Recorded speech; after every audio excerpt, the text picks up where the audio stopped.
Pourquoi, en pleine Coupe d'Afrique de football, Alassane Ouattara décolle-t-il pour Paris? Est-ce une évacuation sanitaire déguisée ou un simple contrôle médical de routine? Ou bien fuit-il la honte? À la surprise générale de la présidence ivoirienne, Alassane Ouattara a imposé un voyage improvisé pour Paris, alors qu'un tel déplacement n'était pas prévu. Mais mieux, il a des hôtes importants qui séjournent à Abidjan. Il faut donc de bonnes raisons pour les abandonner sur place. En effet, c'est très exactement ce mardi 23 janvier 2024 à 12h30 GMT que l'avion présidentiel ivoirien a décollé pour Paris. Certains se demandent si le vieux Grigou n'a pas fait un malaise à la suite de la contre-performance de l'équipe nationale de football, opposée à celle de la Guinée équatoriale la veille. On va faire dehors pour nous. 4-0. Inch'Allah, Allah Khajavi. Je voudrais terminer, Monsieur le ministre, en vous laissant la parole, mais surtout vous remercier d'avoir été avec nous hier au marche des éléphants à l'occasion de la CAN. La CAN est une belle fête, on appelle d'ailleurs la CAN de l'hospitalité. Et nous avons été un peu déçus par ce qui s'est passé, mais ce n'est que partie remise. Nous avons une jeune équipe, mais qui va s'améliorer au fil des années. Et je voudrais dire aux Ivoiriens de ne pas se décourager, comme le premier président, le président Houphouët nous l'a toujours dit, le découragement n'est pas ivoirien.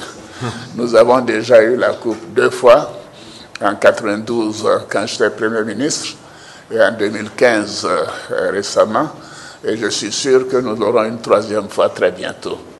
J'ai demandé à Meïbou de décoller aussi pour Paris, afin de nous ramener des informations de première main. Écoutez, moi, en tant qu'ancien président de la fédération, je crois que je viens de vivre mon pire cauchemar. Vous pouvez tout imaginer, sauf ce scénario. Qu'est-ce qu'il y a à dire d'autre? Avoir 70% de possession et puis se faire par 4-0, c'est inadmissible. Ah bon, on va tenir les conclusions et puis on verra.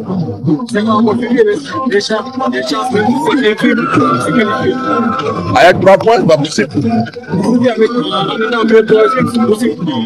Les meilleurs 3e, c'est ceux qui ont 4 points.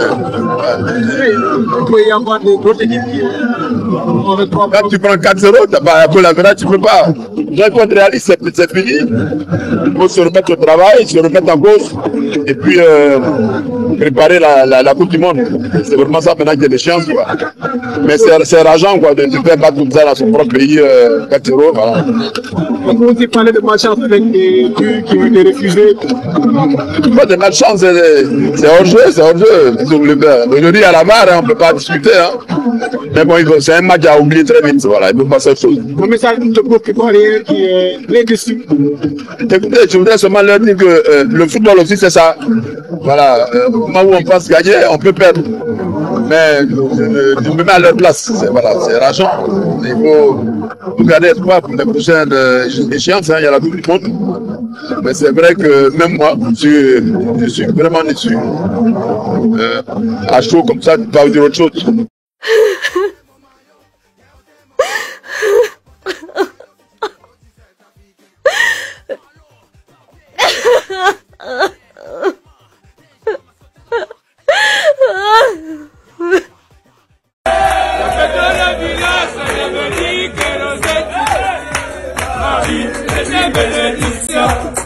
Un enfant de Dieu ne peut jamais échouer. Moi, la vie de Dieu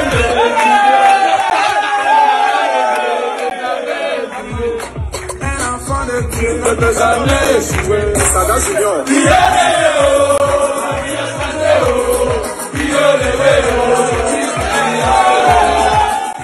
Chris Yapi ne ment pas. Retrouvez Chris Yapi sur ses 2 chaînes YouTube, sa chaîne Dailymotion, Instagram et VK.